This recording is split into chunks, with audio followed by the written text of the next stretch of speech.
This is from With Love, Jillian. How far should we apply Paul's instructions that women should ask their husbands at home any theological questions they have and not be outspoken in the church? Great question. Let's read it one more time. This is from With Love, Jillian. How far should we apply Paul's instructions that women should ask their husbands at home any theological questions they have and not be outspoken in the church? All right, great question. So this comes from 1 Corinthians 14, comes from a lot of passages. We see the principle at play. So 1 Timothy chapter 2, verses 9 through 15, right? I do not permit a woman to have any authority to teach or exercise any authority over a man. She must be silent, and so Paul goes into that. She needs to be in submission, and then he pulls on the created order to bind his argument. So it's not cultural. He doesn't say, because, in our particular culture, we want to be winsome and people they'd see this as radically feminist. And no, but Paul doesn't argue like Tim Keller. So he argues biblically. And so he roots it not in some winsome cultural argument that would come and go and be subject to change, but he roots it in a timeless, unchanging principle before sin ever even entered the world, namely the created order, right? Adam was formed first, then Eve. Adam was made from the dust of the ground, but Eve was made from Adam and for Adam as his helpmate. So he uses that argumentation to talk about why men should lead, they should have authority, and men should teach, and a woman should not, right? And he's making that argument with the church, but I do think that there's a broader principle in society, even outside of the home and the church, right? I'm not merely complementarian, I am patriarchal. I think that that's right. I think that that's biblical. I think it makes no sense to say men should be the head of their households and wives should submit to their husbands as the church submits to Christ. And men should lead the church as elders, and I would argue also for a male diaconate, and women should not function as elders, and they should not be preaching on the Lord's day. And so in the church and the home, it is led by biblically qualified men. Women are not leading, they're not in positions of authority over men. But then when we come into society, whether it be the political realm or the cultural realm or whatever, any other institution, academia, something outside of the home and the church, all of a sudden we flip that order on its head.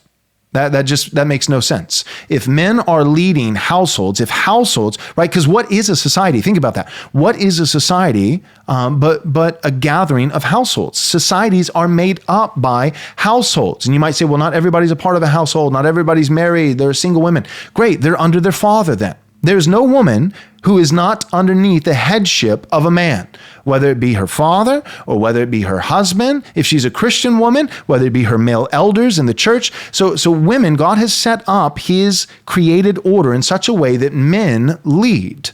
Men lead. And so to advocate that men should lead in the church and they should lead in the home, but then when we get away from the church and the home, then we can flip God's created order on its head is inconsistent, and I believe hypocritical. All right. So women asking questions of their husbands at home. 1 Timothy chapter 2, verse 9 through 15 talks about men are the ones who are teaching the church. But 1 Corinthians chapter 14 explicitly says that in church, women should be silent. In fact, the Apostle Paul says it is shameful for a woman to speak in church. Shameful for a woman to speak in church. And he specifically says if a woman has questions, she should ask her husband at home. Now, the first thing that I think Paul's addressing is this. He is addressing outbursts in the Lord's Day gathering of the saints.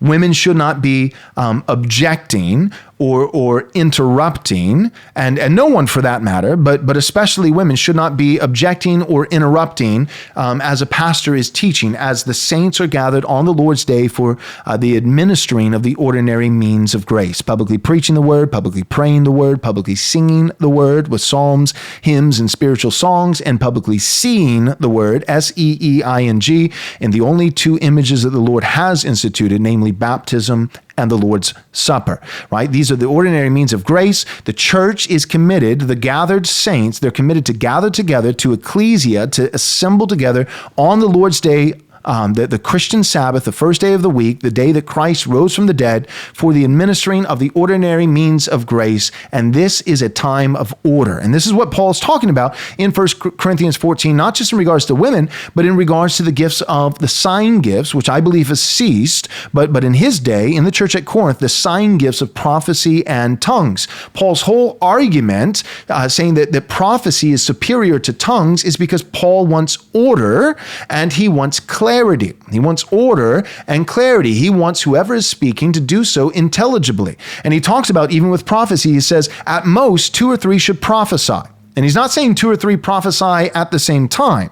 That is an idiotic reading of the text. He does not say that, because he specifically says if to one is given a revelation, the one who is currently speaking should stop speaking, so the one who's just received a revelation from the Lord, a prophetic word, can begin speaking, meaning what? That the 2 should not speak simultaneously.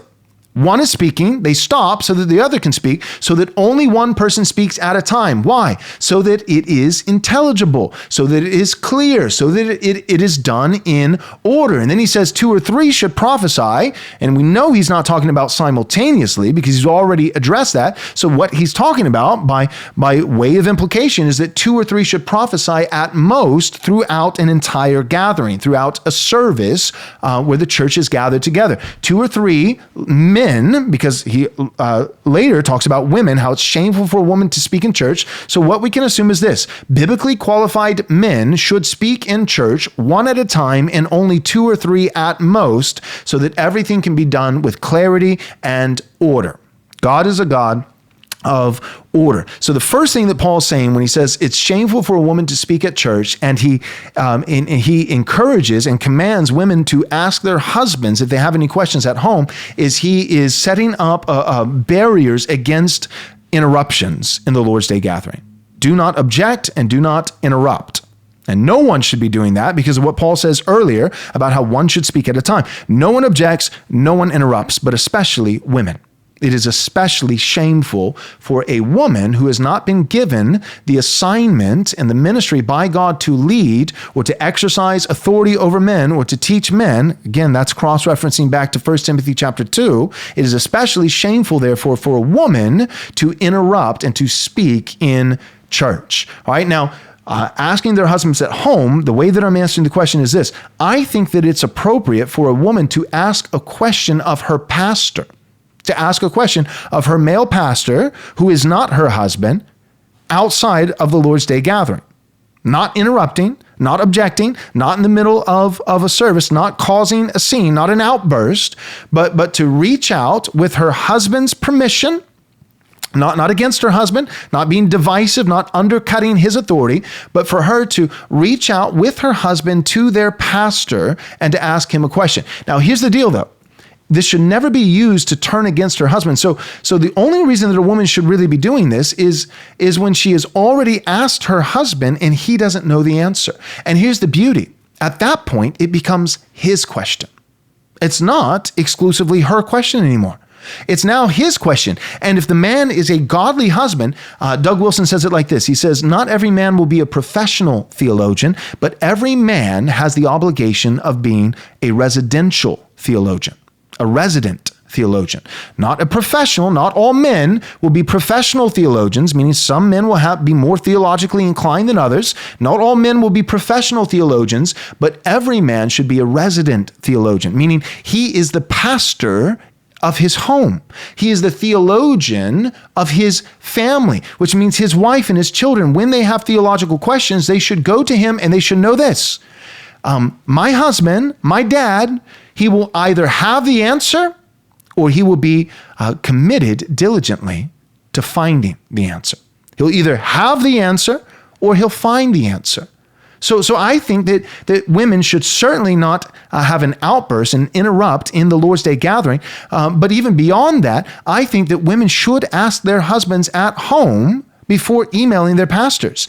And their husband will either be able to answer the question Or if he can't, it now becomes his question. It's not just her question anymore. It is now also his question, and he can lead the way in approaching one of the pastors in getting the answer to this question. Or he can do some research at home. He may not even need to approach the pastors. He may be able just to, through personal study, find the answer to this question to be able to answer it for his wife. That's how I would answer your question. Jillian, thanks for writing in. Wait. Real quick, before you go, do me a favor.